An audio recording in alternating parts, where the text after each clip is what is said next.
What, ex- what exactly does Rotary do?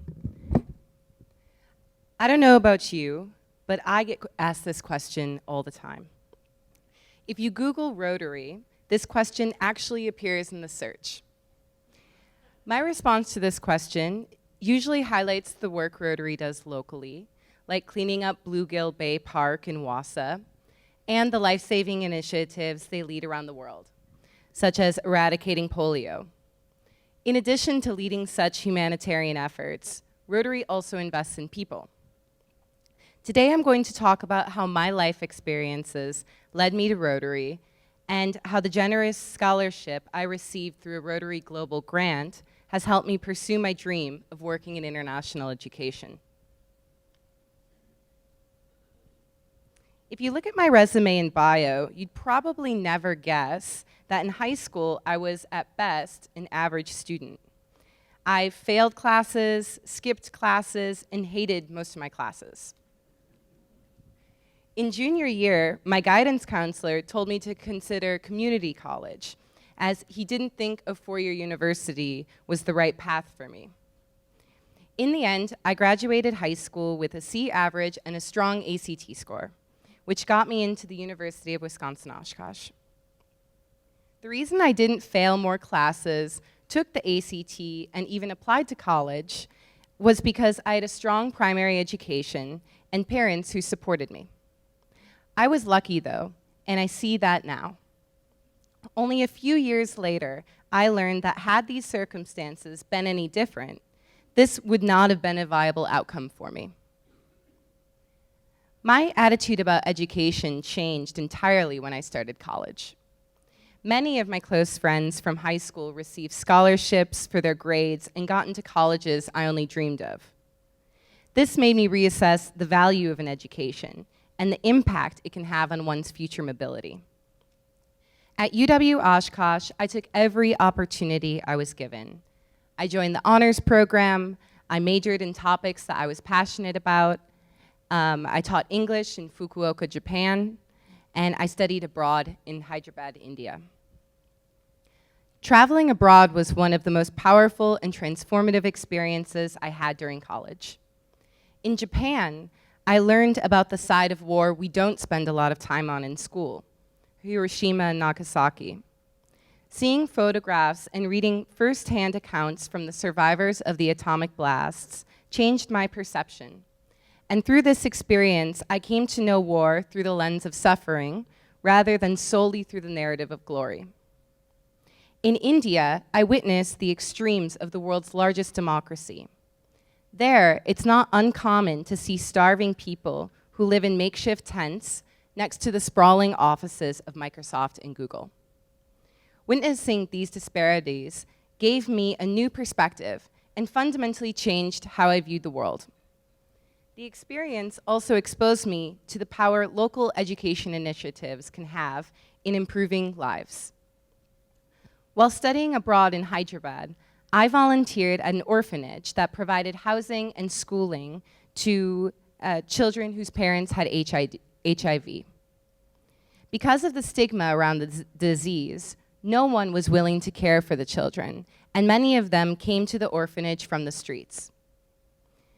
Through the efforts of the volunteers and in thanks to modern medicine, these children received a quality education and went on to attend high school. Upon returning to UW-Oshkosh from my study abroad, I focused on what I was going to do after graduation. After living in India, I knew I wanted to work in international education, but I also felt there was some injustice in helping people abroad without first understanding the systemic inequities present in this country. On that reflection, I sought out service-oriented jobs in the United States and took a teaching job with Teach for America. Teach for America is a program that recruits promising leaders who are passionate about tackling educational inequity to teach for 2 years in a low-income community. After 2 years, some continue teaching, others pursue leadership roles in schools and school systems, and others work in different fields that shape educational access and opportunity. The program is based on the idea that lasting change in education takes bold, grounded leaders who work together inside and outside of schools to improve education. It was the ideal opportunity to unite my interest in education with my drive to serve in an under-resourced setting here in the United States. Upon accepting the offer, I was assigned to teach seniors at Miami Norland Senior High School in Miami, Florida. Norland has more students in it than the population of Marathon, my hometown.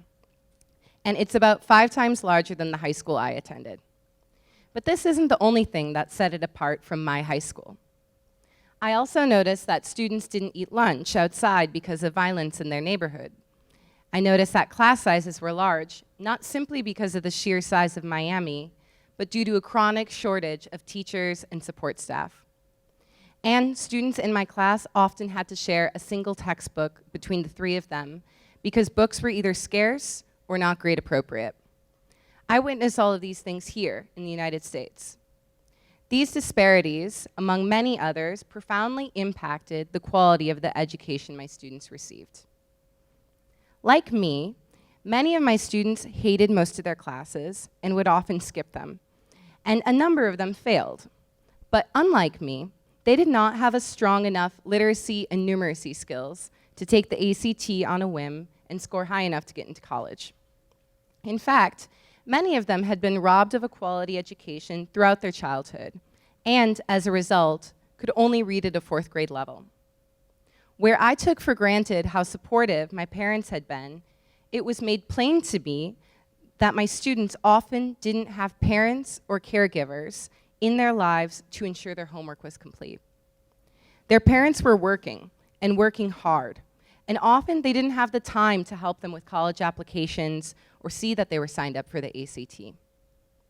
The cumulative effects of these disparities weren't just that they didn't get into college, many of them did not graduate from high school. I mention this because I see myself in a lot of my students, and this experience made me realize that had I been born in a different zip code, my future would have been entirely different. This case is representative of a larger national and global trend. Where children live matters deeply in determining the quality of education they receive, which has long-term effects on their future economic prospects. From these experiences, I came to understand the benefits that an education had on me, and how the lack of a strong education robs students of their future. This trend is not limited to the United States, of course. Around the world, upwards of 120 million children do not acquire functional literacy or numeracy, even after spending several years in school. For instance, in Malawi and Zambia, 89% of students could not read a single word by the end of 2nd grade. Imagine a class where the majority of 2nd graders could not read the word dog, or any other word for that matter. In rural India, less than 28% of students in grade 3 could subtract double digits, like 48 from 65. In my current role at the World Bank, I've been fortunate enough to travel around the world and work with local partners on education initiatives that address the root causes of the learning crisis. For instance, my project in Afghanistan provides school grants that finance transportation for female students and teachers so that they can safely get to school. The project also provides education for girls where there are no schools, or in areas where parents do not feel comfortable sending their daughters to school due to ongoing conflict and gender-based violence. Education is a human right and one of the strongest instruments for reducing poverty and improving health, gender equality, peace, and stability. I've had the ability to work in this space due to the generous global grant scholarship I received from Rotary to study at the London School of Economics. Rotary funds scholarships that support individuals who work in 6 areas of focus, one of which is to strengthen the capacity of communities so that they can support basic education and literacy, reduce gender disparity in education, and increase adult literacy. Based on my experiences at home and abroad, I knew I wanted to work in this field. And Rotary provided a conduit for me to pursue my dream of working in international education. Through this scholarship, I now have a job where I get to create a world where education is more attainable and hopefully more accessible for all. I will forever be indebted to Rotary for this opportunity, and I am grateful for having had the chance to share my story today. So I'd like to thank you all again for the generous contributions that you've given to Rotary and for all the investments you make in people.